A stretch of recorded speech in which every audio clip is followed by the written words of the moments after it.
Hello， 大家好，歡迎收睇贏家節頻道，我係主持人思思，我係主持人阿修，係啦。咁啊，如果嚟珠海玩咧，咁你首先會諗到啲咩？玩啊，係要自己邊啲啲打卡方面咧？點啦。打卡點啊，情侶路咯。嗱，情侶路其實我唔知點解每一個人咧嚟珠海玩或者嚟珠海旅遊咧，都中意行情侶路嚇。咁我哋依家咧都係位於情侶路嘅其中一段啦。咁我哋而家目前咧係位於我哋嘅唐家高新區入邊嘅情侶北路嘅呢一段啦，咁啊成個珠海咧都俾我哋成一個情侶路係包圍住嘅，咁啊包括啦由翻我哋依家開始嘅呢個唐家呢一邊啦，以及我哋嘅珠海嘅市區啦，拱北口岸附近啦，灣仔嘅十字門啦，以及我哋金灣區啦，都有我哋一條好靚嘅情侶路。咁啊成個情侶路咧確實嚇我哋企喺呢度咧，係非常之舒服嘅，係啦，咁啊可以帶大家睇睇下喺翻我哋嘅正前方啦，咁啊鏡頭未必可以睇得到，今日天氣比較大霧啲，咁啊其實咧好多香港朋友咧行港珠澳大橋過嚟嘅時候咧，喺翻我哋嘅右手邊，其實可以睇到我依家身處嘅呢一個位置嘅，你只要過咗人工島之後咧，就可以睇到我身處嘅呢一個位置噶啦。咁我哋今日咧帶大家嚟呢度咧，會睇翻我哋嘅隔離嘅項目啦，咁啊睇翻我哋嘅左前方嘅格力海岸嘅一線海景嘅項目啦，咁啊依家在售緊嘅面積咧64平方至我哋130平方嘅可以睇到嘅一線嘅海景嘅單位，以及唔睇海景嘅單位都有。其實對於景觀嚟講嘅話咧，珠海仲有好多地方去值得擁有嘅，譬如話咧十字門嘅海景啦，以及金灣嘅高爾夫球景啦。冇錯，咁啊其實景觀方面嚟講嘅話，珠海呢幾個地方嘅景觀咧確實係唔錯。但係我哋今日帶大家嚟到呢個唐家高新區咧，咁啊都有部分嘅人咧稱之呢一個唐家高新區咧為有一個群體係邊個群體咧？候鳥群體，即係我哋嘅北方養老群體。其實呢一個地方咧係相當於吸引佢哋嘅。咁啊北方啦冇海，咁啊所以咧會更加中意我哋嘅海景嘅單位更加多啲。所以嚇咁啊唐家嘅呢一個片區咧入住率其實咧講真嘅唔係話特別高嘅，雖然係唔少樓都交咗啦。喺翻我哋嘅冬天嘅時候咧，呢邊會住嘅人會更加多啲。對於度假嘅嚟講咧，係非常之好嘅選擇。係啦，咁啊度假方面咧，其實係 OK 嘅。成個地點嚟講嘅話，包括嘅景觀啦，以及我哋嘅自然資源啦，都係非常之好嘅。咁啊，不得不提咧，成個唐家嚇公園方面咧，成個珠海嚟講嘅話，唐家做得最好。每一個休閒嘅地方公園咧係非常之多嘅，景觀方面咧都係非常之靚嘅。咁我哋今日嚟到呢度啦，咁啊作為喺翻依家呢一個時候嚇，真係基本上所有嘅發展商都喺度降價換糧嘅一個走貨嘅一個情況之下，格力都不例外嚇。哇，好熱情啊佢啊！咁咧隔離發展商咧都係不例外嘅。咁啊喺翻我哋嘅早前啦，帶大家睇翻呢一啲一線嘅海景單位，均價去到32000、33000嘅價錢啦。但係我哋今時今日再嚟到呢度咧，發展商降咗價啦。喺翻我哋睇翻一線嘅海景嘅單位咧，大概咧講緊都係喺翻我哋嘅37000蚊嘅均價啦。而唔睇海景嘅單位咧，32000蚊有成交。係啦，咁啊喺翻我哋嘅正前方呢度咧，係位於我哋嘅今次要介紹俾大家嘅7期嘅項目啦。咁啊喺翻我哋綠色嘅棚嗰個腳手架嗰度咧，就係我哋7期自己嘅商業綜合體，係啦。咁啊有大概有成12萬平方嘅。喺翻落翻少少呢度咧，就作為我哋嘅6期嗰啲嘅商業啦。咁啊其實已經開晒業㗎啦。咁啊已經開晒業，但係咧人流量唔係特別大情況之下咧，商業都唔係全部開晒嘅。咁咧大概開咗50%到60% 嘅一個商家啦。所以但係咧都唔影響我哋平時一個生活嘅。食飯啦、行街啦、買餸啦，係啊、睇戲啊呢啲都係可以滿足到嘅。咁啊，包括我哋嘅6期咧，都有部分嘅一個微貨單位，全部係現樓嚟嘅。咁大家跟住我哋鏡頭啊，帶大家上去我哋7期睇睇。咁我哋而家咧上到嚟我哋隔離海岸嘅7期示範單位啦，咁啊同樣啦，呢度咧都係我哋嘅實體示範單位咧，位於我哋嘅16樓3梯8伙嘅戶型設計啦。咁啊稍微咧真係佢個戶型咧會比較多翻啲啊，因為佢成一個戶型格局咧係佢呈現一個 U 字形嘅，咁啊接觸到我哋嘅海可以睇到我哋海景啊會比較多翻啲啦。嗱，首先咧帶大家睇翻一個我哋大翻少少嘅119平方呢個單位嘅先。咁啊，作為我哋119平方啦，寫個戶型嘅話，佢會有同翻我哋平常嗰啲咧，會有少少個區別嘅，因為佢個陽台咧係一個戶型嘅，係啦。咁其實3梯8伙嚟講嘅話，好多時候係門對門嘅狀態啊嘛，就冇咁多空間去俾我哋擺翻啲雜物啦。係啦，咁我哋呢個戶型嘅話，一個咁大嘅入戶空間嘅話，其實相對嚟講係比較舒服嘅。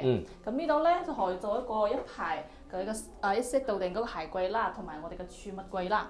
咁呢一邊咧就可以做翻我哋個木色嘅掛鈎啦，掛我哋嘅大衣啦、帽啦、衫啊都冇問題嘅。冇錯，因為咧佢呢度咧，我哋64平方到130平方嘅都會有嘅。咁我哋今期咧會揀幾個單位咁，同大家去做翻對比啦。咁咧有大有細嘅。咁呢間咧就我哋今日要介紹嘅最大嘅119平方嘅單位啦。咁其實呢一個遊湖花園係咁多個戶型入邊咧係最靚一個，我個人覺得係最靚一個嘅，因為佢呢個入戶花園咧會贈送一半個面積俾到我哋，因為佢成個隔離海岸嘅一個今期嘅產品咧，其實得房率咧唔係話十分之高嘅，去到7成幾度到咁嘅個情況，到8成都唔到嘅情況啦，我個人覺得嚇，咁啊有贈送呢一個入戶花園咧係相當靚、相當好嘅一個，咁啊首先睇翻我哋嘅廚房先，咁啊廚房方面嘅話，其實佢每一個戶型格局，我覺得佢廚房都係幾大下嘅。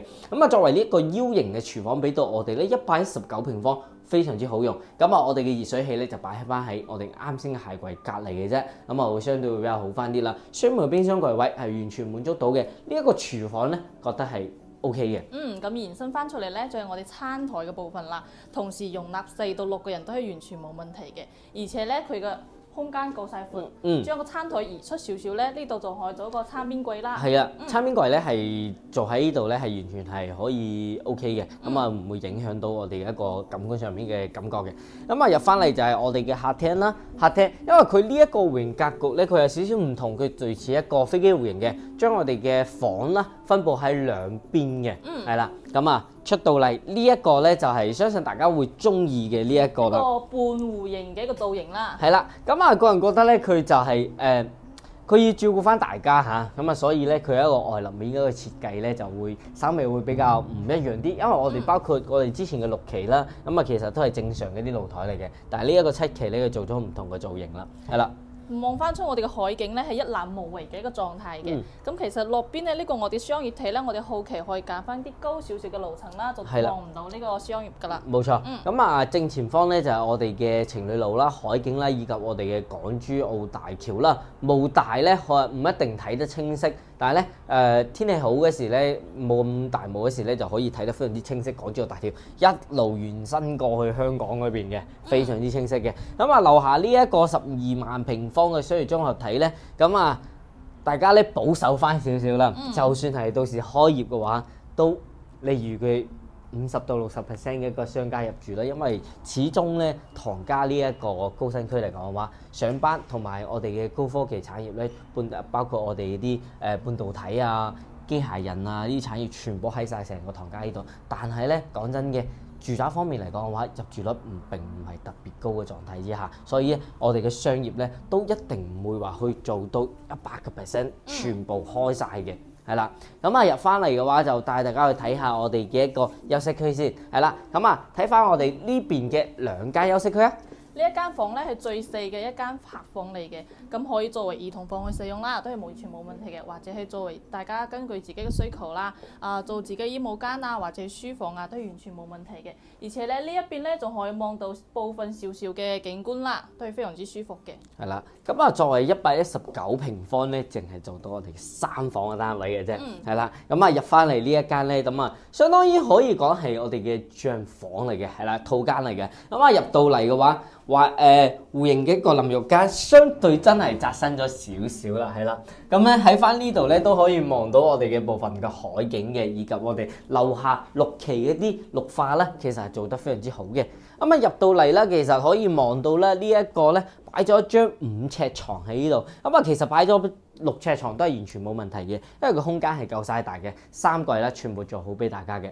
咁啊呢度咧就係露翻我哋啱先嗰個露台嗰個戶型嗰個露台個位置啦。咁啊可以直通翻出去我哋嘅露台嗰邊嘅房間。咁啊除此以外嘅話，119平方做3房嘅單位咧，有2間房咧都可以直面我哋一個一線嘅海景嘅。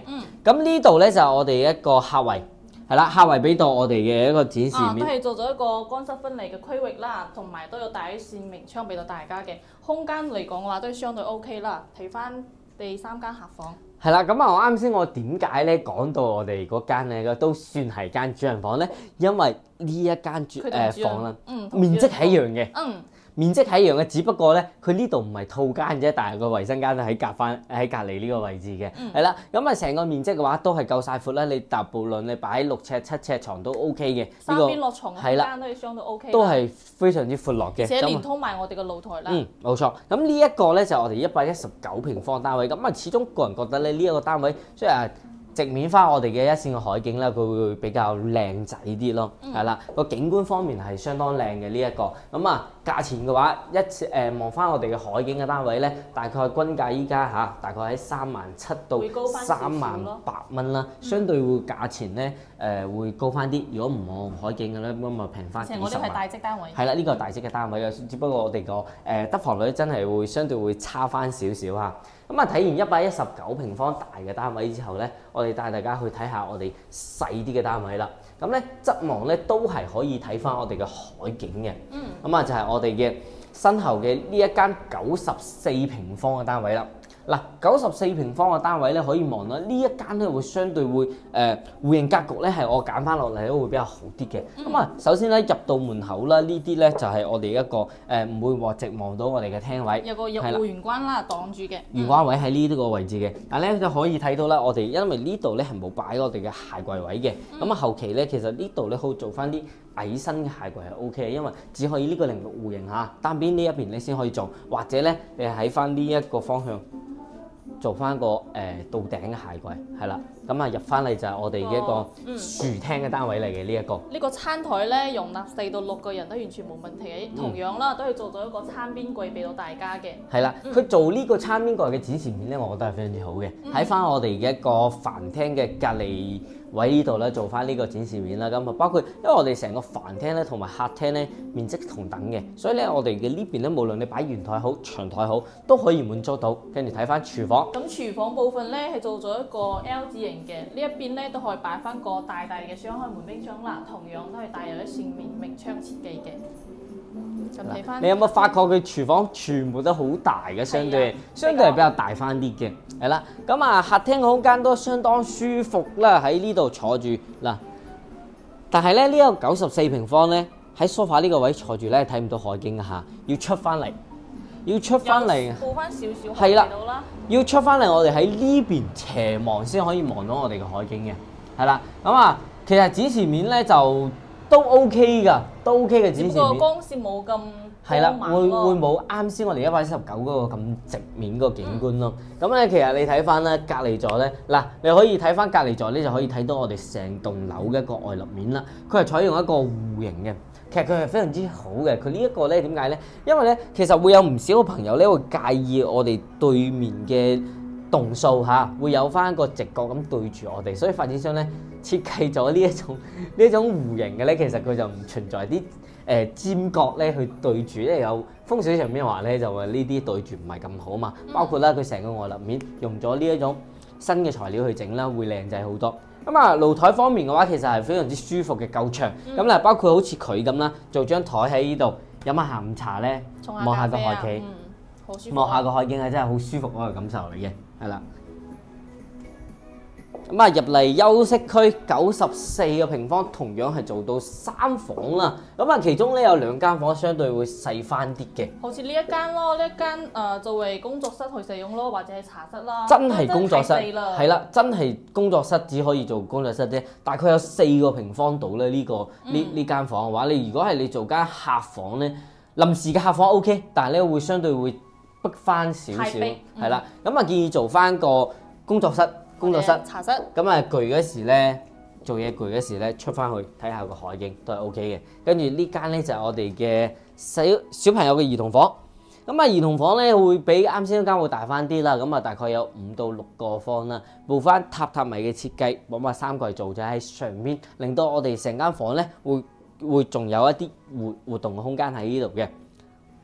咁啊，身後呢度咧就係我哋嘅衞生間區啦，咁啊衞生間區嘅話，其實佢都做咗一個乾濕分離嘅設計啦。咁啊乾區呢邊咧就會呢度空間會大翻少少。係啦，呢個空間會比較大翻少少啦。入到嚟嗱，會比翻我哋啱先嗰個淋浴間咧會好好多啦。佢會起碼係即係我哋唔會話咁窄身，但馬桶位咧相對會窄翻少少嚇，但係都 OK 嘅，係啦，窄翻少少嘅啫。最後就係我哋主人房啦。我哋嘅主人房咧都唔算太大，但畢竟係4平方啊嘛。係，但係咧喺呢個位置嚇，張床個位嚇，咁接側望翻出去咧，就可以睇得到海景。係啦，日日瞓醒望呢啲咁靚嘅景觀都非常之舒服啦。你瞓喺嗰個牀嗰度嗰時咧，係可以睇到個海景嘅。咁啊，如果真係對海景感興趣嘅朋友咧，我相信呢個隔離海岸嘅一個咁嘅海景咧，其實會比較吸引翻我哋中意望海嘅朋友。但係咧，值得去提大家就係唐家呢個片區咧，真係由我哋如果係香港嘅朋友咧過嚟嘅話，度假啦。即係度假去用嘅啫。咁啊，其實點解咧？因為我開車會更加方便翻少少。因為你到咗港珠澳大橋之後嘅話，再嚟到呢度咧，大概仲要25到30分鐘嘅時間嘅。係啦，呢一個係我哋嘅94平方嘅單位。大家跟住我哋鏡頭再帶去大家去睇翻個細翻少少64平方嘅。身後嘅呢一個咧係我哋嘅65平方嘅單位啦。咁啊，帶大家去睇下。咁啊，因為啱先咧帶大家睇咗大嘅同埋119啦、90幾啦，以及我哋呢一個細嘅咧，就不帶供大家參考下。咁啊，如果係1到2個人嘅情況之下咧，可以考慮翻呢啲細面積嘅都係 O K 嘅。咁啊，雖然都係可以睇海景，但係呢個去側望嘅，咁啊相對呢啲價錢咧就會平翻唔少啦。咁啊，大概咧喺33,000蚊、34,000蚊咧都有成交啦。咁啊，作為我哋65平方嘅細嘅單位，呢個俾到我哋嘅一個咧係一個開放式嘅廚房嚟嘅。係啦，真係因為4戶型啊嘛。冇錯，咁咧細嘅戶型咧，我哋就只可以用翻我哋呢啲電磁爐啦，係啦，電磁爐，因為咧咁啊喺翻大陸咧，你想要用到我哋嘅天然氣咧，就一定係要有個梗廚先可以通天然氣嘅。如果唔係梗廚咧，開放式嘅廚房咧，就只可以用翻我哋嘅係啦，只可以用翻電磁爐啦。咁啊入翻嚟正前方嘅呢一個位置嘅話，佢有間好細嘅房嚟嘅。咁其實呢一間咧算係間暗房嚟嘅，你可以睇到。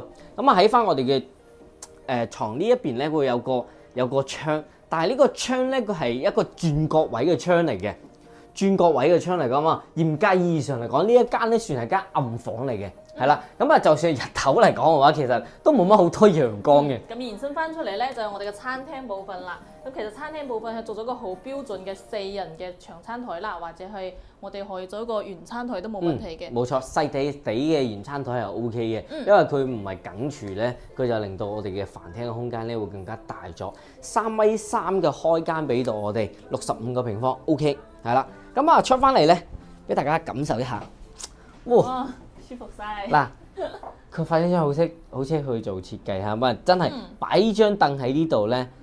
連個方位都已經幫你擰轉咗嘅，係啦。呢一間咧係65平方，側望海景嘅。咁啊，相信咧會喺翻我哋嘅相對性價比比較高嘅情況下，又唔需要咁多房嘅情況下咧，呢一間咧其實係 O K 嘅，因為佢呢度咧側望翻出去嚇。咁啊，你啱先鏡頭睇到個景咧係永久嘅景觀係都係咁噶啦，以後都係咁噶啦，唔會再前面再會起嘢噶啦，係啦。睇翻我哋嘅衞生間。衛生間啦，同樣都係做咗乾濕分離嘅，而且佢入邊嘅空間都係足夠晒㗎啦，做到一個玻璃趟門嘅設計啦。咁行翻出嚟咧，就係我哋嘅客房位置啦。係啦，咁啊再同提大家下，咁啊啱先嗰個衛生間咧，都係一個暗嘅，因為呢一個位置相對都係比較暗翻。雖然話係有窗喺嗰度咧，就係呢一個窗咧就喺嗰個轉角位嗰度，所以我哋嘅光線冇咁充足。第一間房同埋呢一個衛生間嘅光線咧都唔係咁充足㗎嚇。如果就算日頭都講，咁呢間咧就65平方嘅主人房。呢間房同頭先嗰個95平方嘅嗰個主人房係差唔多。差唔多。咁啊呢個咧大概係有9到10個方嘅一個面積啦。你做翻一個6尺床咧，都係可以做到3邊落床喎。因為你可以睇翻我哋嘅呢個飄窗台嘅部分咧已經冇咗㗎啦。係啦，已經係俾晒我哋去用噶啦，所以令到我哋成個主人房咧個空間係舒服好多。包括嚟講嘅話，嗱喺呢度嚇個床頭位咧睇唔到海景，但係你坐喺呢度就可以睇海景。嗱，相對咧呢一個嗱望翻出去嘅景觀咧，會比翻我哋嘅露台嘅景觀咧會更加靚仔，更加開闊啲。係啦，會更加近翻啲啦，同埋嗰個展示面咧會更加大翻少少啦，會比翻露台會真係靚翻啲嘅。嗱，呢一個咧就係我哋今期要同大家去介紹嘅格力海岸嘅7期嘅產品啦。咁啊，作為我哋喺唐家片區呢邊嚟講嘅話，都係一個相對係比較受歡迎嘅項目啦。咁啊，其實呢個項目咧主打嘅就係一個海景。同埋近海啦，咁啊深受我哋呢啲港澳朋友啦，以及我哋最大嘅群體咧，就係我哋嘅北方嘅朋友會中意呢個項目啦。咁啊 OK 啦，咁啊今日同大家介紹嘅呢個格力海岸如果有感興趣嘅朋友咧，可以通過我哋右上方嘅電話咧，去致電翻我哋，帶你到實地嚟考察都 OK 嘅。咁我哋下期再見啦，拜拜。